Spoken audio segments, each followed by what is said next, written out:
శ్రీమాత్రే నమ. జయ గురు దత్తాత్రేయ నమ. ఈ వీడియోలో మనం వృత్తి నిర్ణయించే గ్రహాలు మరి ప్రస్తుతం శనిగ్రహ వక్రగమనం వల్ల వృత్తిపై ఎటువంటి ప్రభావం చూపుతుంది, ఏ ఏ వృత్తులు చేస్తున్న వారికి ఏ ఏ గ్రహాలు బలంగా ఉండాలి, మనం ఖచ్చితంగా ఏ వృత్తిలోకి ఎంటర్ అవ్వాలో ఏ గ్రహం తెలియజేస్తుంది. అలాగే మనం వ్యాపారం చేయాలనుకున్నప్పుడు ఏ గ్రహం బలంగా ఉంటే మనకి ఆ సమయంలో వ్యాపారం కలిసి వస్తుంది, ఏ రకమైన వ్యాపారానికి ఏ గ్రహం కలిసి వస్తుంది, ఇవన్నీ కూడా మనం ఈ వీడియోలో తెలుసుకునే ప్రయత్నం చేద్దాం. సాధారణంగా ఎక్కువగా సినిమా సంబంధించినటువంటి పరిశ్రమలో ఏ వృత్తిలో అయినా సినిమా నటన టీవీ మీడియాలో ప్రవేశించాలంటే శుక్ర అలాగే చంద్రగ్రహాలు బలంగా ఉండాలి. అలాగే మీరు సినిమా రంగంలో హీరోగా రాణించాలంటే చంద్రుని యొక్క బలం తప్పనిసరి. అదే క్యారెక్టర్ యాక్టర్గా విలన్గా రాణించాలంటే కుజుని యొక్క స్థితి చాలా బలంగా ఉండవలసి ఉంటుంది. అలాగే మీరు ఒక పారిశ్రామికవేత్తగా లేదంటే ఏదైనా ఒక సంస్థను ప్రారంభించి 10 మందికి ఉపాధి కల్పించే వృత్తులు చేయాలన్నా, చిన్న స్థాయి నుంచి పై స్థాయికి వెదగాలన్నా శని యొక్క బలం తప్పనిసరిగా ఉండవలసి ఉంటుంది. ప్రస్తుతం ఉన్నటువంటి సాఫ్ట్వేర్ రంగానికి, మెడికల్ రంగానికి, సినిమా సంబంధించినటువంటి ఈ గ్రాఫిక్స్ టెక్నాలజీ సంబంధించిన వృత్తుల్లో రాణించాలంటే వారి యొక్క జన్మజాతకంలో రాహుగ్రహం బలంగా ఉండవలసి ఉంటుంది. మీరు పోలీస్ డిపార్ట్మెంట్లో కానీ, ఎక్సైజ్ డిపార్ట్మెంట్లో కానీ, క్రీడా రంగంలో కానీ, లేదంటే ఏదైనా ఒక వృత్తిలో కంపల్సరీగా మీరు ఒక డ్రెస్ కోడ్ యూనిఫారం ధరించవలసినటువంటి ఉద్యోగంలో ఉండాలంటే కుజుని యొక్క బలం తప్పనిసరిగా ఉండవలసి ఉంటుంది. అలాగే ప్రభుత్వ ఉద్యోగంలో మీరు ప్రవేశించాలనుకుంటే రవి యొక్క బలం చాలా అనుకూలంగా బలంగా ఉండవలసి వస్తుంది. అలాగే మీరు వ్యాపారం చేయాలి, మనీ క్యాలిక్యులేషన్స్ కరెక్ట్గా ఉండాలంటే బుధుని యొక్క బలం తప్పనిసరిగా ఉండాలి. అంటే ఒకవేళ మీరు చార్టెడ్ అకౌంటెంట్ అవ్వాలనుకున్నా, లేదంటే అకౌంట్స్ సంబంధించినటువంటి వృత్తిలో రాణించాలన్నా, క్యాలిక్యులేషన్స్ కరెక్ట్గా వేయాలన్నా, వ్యాపారాలని అంచనా వేయాలన్నా, మార్కెట్లో ఈ షేర్ మార్కెట్ వగైరా వగైరా వాటిలో అప్ అండ్ డౌన్స్ని అంచనా వేయాలన్నా కూడా బుధుని యొక్క బలం తప్పనిసరిగా ఉండవలసి ఉంటుంది. బుధుడు జాతకంలో బలంగా ఉంటేనే సరైన సమయంలో సరైన నిర్ణయం తీసుకొని ముందుకు వెళ్ళే అవకాశాలు ఎక్కువగా ఉంటాయి. అలాగే పాడి పరిశ్రమ, వ్యవసాయం, అలాగే మెడికల్, మెడిసిన్స్, ఆయుర్వేదం ఇటువంటి వాటిలో మీరు బలంగా రాణించాలంటే చంద్రుని యొక్క బలం తప్పనిసరి. అలాగే కొన్ని ఆధ్యాత్మిక వృత్తులు, ఈ పౌరోహిత్యం, ఈ ప్రవచనాలు, ఈ జ్యోతిష్యం, ఆధ్యాత్మిక సంబంధించిన వృత్తుల్లో రాణించాలంటే కేతువు యొక్క బలం తప్పనిసరిగా ఉండవలసి ఉంటుంది. అయితే ఏదన్నా శని సేవకా వృత్తిని సూచిస్తాడు కాబట్టి శని సంబంధించినటువంటి కనెక్షను ఇప్పుడు చెప్పుకున్నటువంటి గ్రహాలకి ఉన్నప్పుడు జాతకుడు సబార్డినేట్గా చేయడం కానీ ఉద్యోగం చేయడం కానీ జరుగుతూ ఉంటుంది. రవి స్వతంత్ర ప్లానెట్ అవ్వడం వల్ల, రాజగ్రహం అవటం వల్ల, రవి యొక్క ఇన్ఫ్లుయెన్స్ వల్ల చాలా వరకు స్వతంత్ర వృత్తుల్లో ఉండడం, ఈ పాలిటిక్స్లో ఎంటర్ అవ్వడం, రాజకీయాలు ఇంచుమించుగా సాధారణ కౌన్సిలర్ దగ్గర నుంచి ప్రధానమంత్రి, రాష్ట్రపతి దాకా ఎదగాలంటే గవర్నమెంట్లో అత్యున్నత స్థాయి ఐపీఎస్ ఐఏఎస్లు కావాలన్నా కంపల్సరీగా రవి యొక్క బలం చాలా అనుకూలంగా ఉండాలి. అయితే కొన్ని సందర్భాల్లో రవి మరీ విపరీతమైనటువంటి బలం ఉన్నప్పుడు ఓవర్ కాన్ఫిడెన్స్ వల్ల, అహంభావం వల్ల ఏ పని చేయకుండా మరి ఏదో ఒక దానికోసం వెయిట్ చేస్తూ కాలం వృధా చేయడం జరుగుతూ ఉంటుంది. ఒక విధంగా కొన్ని సందర్భాల్లో రవి బలహీనంగా ఉన్నప్పుడే అతడు అటు ప్రభుత్వ ఉద్యోగాల్లో రాణించగలుగుతూ ఉన్నారు. రవి బలంగా ఉన్నవాళ్ళు రాజకీయ రంగంలో రాణించగలగడం కూడా జరుగుతూ ఉంటుంది. ఈ విధంగా ప్రతి గ్రహానికి కూడా ఏదో ఒక వృత్తికి, ఏదో ఒక వ్యాపారానికి లింకప్ అయి ఉండడం జరుగుతూ ఉంటుంది. ఏదైనా జాతకుడు వృత్తిలో రాణించాలంటే 2-3 గ్రహాల యొక్క ప్రభావం ఉంటేనే ఆ జాతకుడు ఆ వృత్తిలో రాణించగలుగుతూ ఉంటాడు. ఏదైనా దశమ భావం బలంగా ఉండాలి, దశమాధిపతిని శుభగ్రహాలు చూస్తుండాలి. అలాగే దశమలో ఏ గ్రహం బలంగా ఉంటే, అంటే 2-3 గ్రహాలు ఉన్నప్పుడు ఏ గ్రహం బలంగా ఉంటే ఆ వృత్తిలో రాణించడం జరుగుతూ ఉంటుంది. గురువు బలంగా ఉంటే బ్యాంకింగు, ఫైనాన్సు, ఉపాధ్యాయ వృత్తిలో రాణించగలుగుతూ ఉంటారు. అలాగే కుజుడు బలంగా ఉంటే పోలీస్ డిపార్ట్మెంట్లో రాణించగలుగుతుంటాడు. దీంతో పాటుగా అష్టక వర్గ పరిశీలించి దశమ భావంపై ఏ గ్రహం ఎక్కువ బిందువులు ఇచ్చి ఉందో ఆ సంబంధించిన వృత్తిలో రాణించే అవకాశాలు కూడా బలంగా ఉంటాయి. బట్ ఏదైనా ఒక్క దశమ స్థానమే కాకుండా అర్ధ త్రికోణాలైనటువంటి 2, 6, 10 పరిశీలించి జాతకుడు యొక్క లగ్న బలాన్ని కూడా పరిశీలించి వృత్తిని నిర్ణయించవలసి ఉంటుంది. కుంభరాశి వారికి వృత్తిలో వస్తున్నటువంటి ఇబ్బందులకి కారణాలు పరిశీలిద్దాం. మరి కుంభరాశి వారికి దశమ స్థానం వృశ్చిక రాశి. వృశ్చిక రాశికి కుజుడు అధిపతి అవటం వల్ల వీళ్ళు ఏ వృత్తిలో ఉన్నా చాలా డిసిప్లిన్గా చాలా స్ట్రిక్ట్గా ఉండడం జరుగుతూ ఉంటుంది. ఎవరి మాట వినకుండా వారికి ఏది కరెక్ట్ అనిపిస్తే ఆ వృత్తిలో వాళ్ళు విజయం సాధిస్తూ ఉంటారు. కుజుడు అటు మెకానికల్ సంబంధించింది, వైద్యానికి సంబంధించినది, అలాగే రక్షణ దళానికి సంబంధించింది వృత్తుల్లో ఉండడం జరుగుతూ ఉంటుంది. అయితే వృశ్చిక రాశి సహజ అష్టమ రాశి అవ్వటం వల్ల ఇది కొద్దిగా సీక్రెట్గా ఉన్నటువంటి సిబిసిఐడి, అలాగే డిటెక్టివ్లు, దేశ రక్షణ, మన రహస్యాలు అటువంటి ప్రధాన వృత్తిలో ఉంటారు. అంటే వీళ్ళు ఏ వృత్తి చేస్తున్నది సాధారణంగా సమాజానికి అర్థమవుదు, వీళ్ళ సంపాదన కూడా అలాగే అర్థమవుదు. ఏదో విధంగా సంపాదిస్తుంటారు, బట్ కానీ ఏం చేస్తున్నారు అన్నది చాలా వరకు రహస్యంగా ఉండడం జరుగుతూ ఉంటుంది. అలాగే వీళ్ళు ఈ దశమ స్థానం సహజ అష్టమ స్థానం అవడం వల్ల సడన్గా ఉద్యోగంలో మార్పులు రావడం జరుగుతూ ఉంటుంది. అంటే తొందరగా ఉద్యోగం పోగొట్టుకోవడం, మళ్ళీ అంతా తొందరగా ఉద్యోగం సంపాదించడం జరుగుతూ ఉంటుంది. చాలా సందర్భాల్లో వీళ్ళకి ప్రభుత్వ ఉద్యోగం బాగా దగ్గరగా వచ్చి మిస్ అయిపోతూ ఉంటుంది. దానివల్ల జీవితాంతం కూడా ఈ ప్రభుత్వ ఉద్యోగం బాగా దగ్గరికి వచ్చి మిస్ అయిందనే బాధ ఎక్కువగా రావడం జరుగుతూ ఉంటుంది. అలాగే ఈ విషయమే కాదు, ఏ విషయంలో కూడా ఏదైనా ఒక భూమి కొనాలన్నా, ఒక స్థిరాస్తి కొనాలన్నా ప్రతిదీ కూడా చివరి నిమిషంలో ఇబ్బంది పడుతూ ఉంటారు. సాధారణంగా 36వ సంవత్సరం వచ్చేదాకా కూడా వీళ్ళు వృత్తిలో సెట్ అవ్వలేకపోతూ ఉంటారు. అలాగే ఏదో వృత్తి చేస్తున్నప్పుడు కూడా పెద్దగా ధనాన్ని కూడా దాచుకోలేకపోతూ ఉంటారు. అలాగే వీళ్ళకి సొంత గృహం కూడా చాలా ఆలస్యంగా ఏర్పడడం జరుగుతూ ఉంటుంది. ఇదే దశమ స్థానాధిపతి కుజుడు రవితో కలిసి ఉన్నప్పుడు ప్రభుత్వ ఉద్యోగానికి ఎక్కువ అవకాశాలు రావడం జరుగుతూ ఉంటుంది. అదే కుజుడు గురువుతో కలిసి ఉంటే వైద్య వృత్తి చేసే అవకాశాలు ఎక్కువగా ఉంటాయి. మరి ఇదే కుజుడు బుధగ్రహంతో కలిసి ఉంటే చాలా వరకు వృత్తిపరమైన ఇబ్బందులు ఎదుర్కొంటూ ఉంటారు.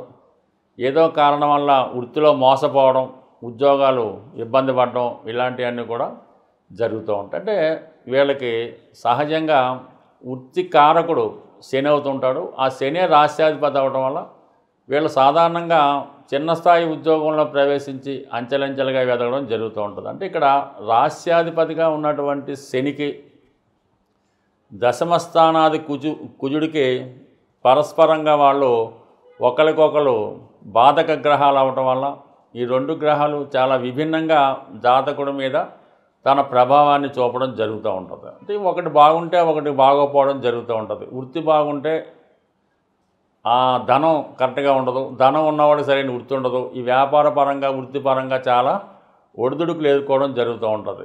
సాధారణంగా శని యొక్క రాశి అయినటువంటి మకరంలో కుజుడు ఉచ్చ పొందుతూ ఉంటాడు.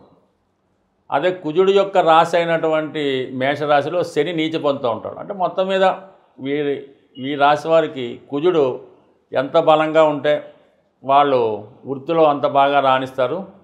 అదే శని ఎంత బలంగా ఉంటే రాజకీయంగా అంత విధంగా రాణిస్తూ ఉంటారు. బట్ ఏదైనా ఈ రాశి వారికి శని ఎంతో బలంగా ఉండాలి, కుజుడు బలహీనంగా ఉండాలి. కొన్ని సందర్భాల్లో 6వ స్థానంలో కుజుడు నీచలో ఉంటే ఈ రాశి వారికి 100% వృత్తిలో చాలా గొప్ప విజయాన్ని సాధించడం జరుగుతూ ఉంటుంది. అలాగే మరి శని తులారాశిలో ఉచ్చి పొందితే అటు సినిమా పరిశ్రమలో కానీ, సాఫ్ట్వేర్ రంగంలో కానీ, ఇండియన్ రైల్వేస్లో కానీ, లేదంటే ఎయిర్లైన్స్లో కానీ ప్రధాన వృత్తుల్లో బాగా రాణించడం కూడా జరుగుతూ ఉంటుందన్నమాట. ఇక్కడ మళ్ళా ఈ కుంభరాశి వారికి రాశ్యాధిపతులుగా 2 గ్రహాలు రావడం జరుగుతూ ఉంటుంది. ఒకటి శని, ఒకటి రాహు. రాహు వీళ్ళ జాతకంలో బలంగా ఉంటే వీళ్ళు చాలా వరకు టెక్నాలజీకి సంబంధించింది, వైద్యానికి సంబంధించింది, సాఫ్ట్వేర్ సంబంధించింది, సినిమాకి సంబంధించింది ఎక్కువగా జరుగుతూ ఉంటాయి. శని బలంగా ఉంటే ఈ రాజకీయాలు, ఉపాధ్యాయ వృత్తి ఆ విధంగా రాణించగలుగుతూ ఉంటారు. అయితే ఈ 2 గ్రహాలు పరస్పరం బలంగా ఉంటే ఒకలాగా, విభిన్నంగా షష్టాష్టకాల్లో ఉంటే ఒకలాగా, చాలా వరకు ఈ కుంభరాశి వారి మీద వృత్తిపరమైన ఇబ్బందులు చాలా వరకు ఉంటాయి. అంటే వీళ్ళ యొక్క ఉద్యోగం ఎప్పుడు పెర్మనెంట్గా ఉంటుందో, ఎప్పుడు ఉండదో, ఎప్పుడు హైక్ వస్తుందో, ఎప్పుడు డౌన్ వస్తుందో సాధారణంగా గమనించలేకపోతుంటారు. ఏదైనా ఈ రాశి వారికి వృత్తిలో ఎప్పుడూ ప్రాబ్లమేటిక్గానే ఉంటుంది. అలాగే వృత్తి ప్రాబ్లం వల్ల వివాహ జీవితం కూడా చాలా ప్రాబ్లమేటిక్గా ఏర్పడడం జరుగుతూ ఉంటుంది. అంటే వీళ్ళ జీవితంలో ఒకదానికొకటి ముడిపడి ఉంటుంది. వ్యక్తిగతంగా వీళ్ళ సామర్థ్యం, అలాగే వీళ్ళకి సంబంధించినటువంటి గృహం, అలాగే చుట్టాలు, బంధువులు, అంటే తల్లి, భార్య అనుకుందాం, అలాగే ఉద్యోగం, తండ్రి, ఈ వృత్తి, ఇవన్నీ కూడా ఒకదానికొకటి లింక్ అవ్వడం వల్ల ఒకటి బాగుంటే ఒకటి బాగోవడం జరుగుతూ ఉంటుంది.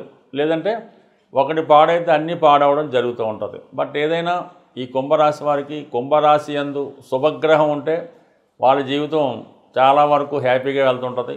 అదే పాపగ్రహం ఉంటే మరొక విధంగా ముందుకు వెళ్తూ ఉంటారు. అంటే శుభగ్రహం ఉన్నా కూడా సహజంగా అది పాపగ్రహ రాశి అవ్వడం వల్ల ఇబ్బందులు పడినప్పుడు కూడా విజయం సాధించడం జరుగుతూ ఉంటుంది. అదే పాపగ్రహం ఉంటే నిరంతరం స్ట్రగుల్ పడుతూ ఉన్న స్థాయి కన్నా ఇంకా డౌన్ఫాల్కి వెళ్ళడం జరుగుతూ ఉంటుంది. బట్ ఏదైనా ఈ రాశివారు అటు జీవితంలో వృద్ధి చెందాలంటే చతుర్థ భావ ఫలితాలు బాగుండాలంటే, అంటే వాళ్ళు నివసిస్తున్నటువంటి గృహం సరైనటువంటి వాస్తుపరంగా పర్ఫెక్ట్గా ఉంటే, అలాగే మంచి భార్య ఉంటే వాళ్ళ జీవితంలో చాలా వరకు సక్సెస్ రావడం జరుగుతూ ఉంటుంది. ఈ రెండిట్లో ఏది ఇబ్బంది పడినా ఆటోమేటిక్గా జాతకుడు ఎంత సామర్థ్యం ఉన్నా కూడా అతను జీవితంలో పైకి రావడం అన్నది కష్టం అవుతూ ఉంటుంది. ఎవరైనా వారు చేస్తున్నటువంటి వృత్తిలో కానీ వ్యాపారంలో కానీ నిలకడగా ఉంటూ దినదిన అభివృద్ధి చెందాలంటే కంపల్సరీగా వాళ్ళు వారి దినచర్యలో చాలా పర్ఫెక్ట్గా ఉండవలసి ఉంటుంది. అంటే వాళ్ళు ఉదయం ఎన్ని గంటలకు లెగుస్తున్నారు, ఎన్ని గంటలకి నిద్రపోతున్నారు, అలాగే ఈ భోజన విరామ సమయాలు, ఇవన్నీ కూడా ప్రతిరోజు కూడా పర్ఫెక్ట్గా ఒకే టైంకి మెయింటైన్ చేయవలసి ఉంటుంది. అంటే ఆ టైం మెయింటైన్ చేయడం వల్ల మీరు అనుకున్న పనులు ఖచ్చితంగా ఆ టైంకి జరుగుతూ ఉంటాయన్నమాట. అందుకని ముందు మీరు టైం మెయింటైన్ చేయవలసి ఉంటుంది. అలాగే ప్రభుత్వానికి చెల్లించవలసినటువంటి income tax, sale tax, GST వగైరా వగైరా పర్ఫెక్ట్గా అకౌంట్ మెయింటైన్ చేయడం, టెన్షన్గా మనం వారికి పే చేయవలసినటువంటి గవర్నమెంట్కి చెల్లిన ప్రతి ట్యాక్స్, ఇన్కమ్ ట్యాక్స్ అవ్వచ్చు, రోడ్ ట్యాక్స్ అవ్వచ్చు, సేల్ ట్యాక్స్ అవ్వచ్చు, ఇవి ఖచ్చితంగా పే చేయవలసి ఉంటుంది. అలాగే వాహనాలకు చెల్లించినటువంటి ఎటువంటి చలానాలు లేకుండా, పన్ను ఏది బాకీ లేకుండా ఉండడం జరిగితే, అలాగే మీ పిల్లలకి చెల్లించినటువంటి కాలేజీ ఫీజులు కానీ, కాన్వెంట్ ఫీజులు కానీ అప్ టు డేట్గా చెల్లించవలసి ఉంటుంది. అలాగే మీరు అద్దె ఇంట్లో ఉంటే టైంకి అనుకున్న తారీఖు కన్నా ముందుగానే అద్దె చెల్లించవలసి ఉంటుంది. అంటే మీకు ఇవి కొద్దిగా ఆశ్చర్యంగా జరిగి ఉండొచ్చు. మీరు ఏదైతే ఇవన్నీ పర్ఫెక్ట్గా నిర్వహిస్తారో, ఏదైతే మీరు తీసుకున్నటువంటి అప్పుకి లోన్ కరెక్ట్గా కడుతుంటారో, అప్పుడు మీ జీవితంలో సక్సెస్ కూడా చాలా తొందరగాను చాలా పర్ఫెక్ట్గా వస్తుంది. సమయానికి అందరూ కూడా మీకు సహకరిస్తూ ఉంటారు. అంటే ఈ టెక్నిక్ని ఉపయోగించే ప్రస్తుతం ఈ బ్యాంకులు ఈ క్రెడిట్ స్కోర్ అన్నది పెట్టడం జరిగింది. అంటే మీరు ఎంత పర్ఫెక్ట్గా మీ విధి నిర్వహిస్తున్నారు, మీరు తీసుకున్నటువంటి అప్పుకి వడ్డీ ఎలా కడుతున్నారు, క్రెడిట్ కార్డు మీద ఎలాగా పే చేస్తున్నారు, ఎవరికన్నా చెక్ ఇస్తే అది ఎంత పర్ఫెక్ట్గా ఉంటున్నారు, ఇవన్నీ కూడా మీ డిసిప్లిన్ బట్టి మీ వృత్తి ఆధారపడి ఉంటుంది. అందువల్ల ఏంటంటే ఇవన్నీ కూడా పర్ఫెక్ట్గా మెయింటైన్ చేయండి. దాంతోపాటు సూర్య భగవానుని ఆరాధించడం, ఆదివారం నియమంగా ఉండడం, ఆదిత్య ఉదయం వినడం జరుగుతుంది. అలాగే మీకు జన్మనిచ్చినటువంటి తండ్రి గారు, అంటే సహజంగా మీకు మీ యొక్క జన్మజాతకంలో 9వ స్థానమే అదృష్ట స్థానం, అదే భాగ్యస్థానం, అదే మీ తండ్రి స్థానం. అంటే తల్లి, తండ్రి, దైవం, గురువు, అంటే తల్లి కూడా 9వ స్థానానికే వస్తుంది, చతుర్థ భావం కాదు. అందువలన మీరు ఎంత సంపాదించినవ్వండి, ఎంతో కొంత మీ తండ్రి గారు కోటీశ్వరులు అయి ఉండొచ్చు, ఆయనకి లోటు లేకపోవచ్చు, ఆయన ఒక దేశ ప్రధానమంత్రి కూడా అయి ఉండొచ్చు. కానీ తండ్రి గారికి మీరు విధి విధానంగా ఏదో ఒక అంటే అది డబ్బు రూపంలోనే కావద్దు, తండ్రి గారికి అవసరానికి ఒక మంచి బట్టలు కొనివ్వచ్చు, కాలికి చెప్పులు కొనివ్వచ్చు, చేతికి గడియారం కొనివ్వచ్చు. బట్ ఏదైనా 9వ స్థానానికంటే గురువుకి కానీ తండ్రికి కానీ తల్లికి కానీ దైవానికి కానీ మీ సంపాదనలో కొంత భాగం వారికి ఏదో రూపంలో ఇవ్వడం వల్ల మీ అదృష్టం బాగా జనరేట్ అయ్యి ఉద్యోగపరంగా వ్యాపారపరంగా మీకు అభివృద్ధి చెందడం జరుగుతూ ఉంటుంది. ఎట్టి పరిస్థితుల్లో కూడా మీ యొక్క తల్లిదండ్రుల్ని మీకు వాళ్ళని భరించడం కష్టమైనప్పుడు పక్కకు తప్పుకోండి, ఎవరో ఒకరు చూస్తారు. అంతేగాని వాళ్ళని బలవంతంగా ఏదైనా ఒక ఓల్డ్ ఏజ్ హోమ్లో పెట్టే ప్రయత్నం మాత్రం చేయొద్దు. ఆ చేయడం వల్ల అది మీకు ఒక విధంటి యోగం ఏర్పడడం వల్ల అది ఆ పేర్లే చెప్పడం అంత ఇష్టం ఉండదు. ఆ ప్రభావం వల్ల తర్వాత మీ జీవితంలో కొన్ని ఇబ్బందులకు లోనయ్యే అవకాశం ఉంది. బట్ ఏదైనా సదా మీకు అదృష్టాన్ని ఇచ్చే భాగ్యస్థానాన్ని మీరు కాపాడుకోవాలంటే ఈ పెద్దవాళ్ళని అంటే తల్లి తండ్రి గురువు దైవాన్ని వాళ్ళు దుర్మార్గులు అవ్వచ్చు, అంతకులు అవ్వచ్చు, కూనీకోరులు అవ్వచ్చు, తాగుబోతులు అవ్వచ్చు, కానీ వాళ్ళని మీరు గౌరవించడం వారి జాగ్రత్తగా మీరు కాపాడుకోవడం అన్నది మీ విధి. మీరు ఎంత బాగా చేస్తే తర్వాత మీ తరం అంత అనుకూలంగా ఉంటుంది. స్వస్తి.